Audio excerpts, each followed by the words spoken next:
Hello everybody and welcome. In this video I'm going to show you how to perform factory reset for your earbuds Sony.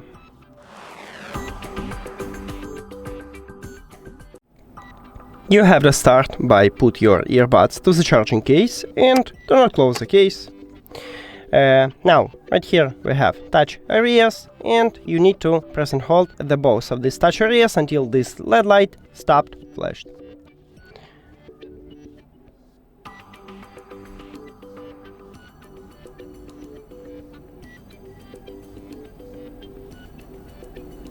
Now, as you can see, just start flashing.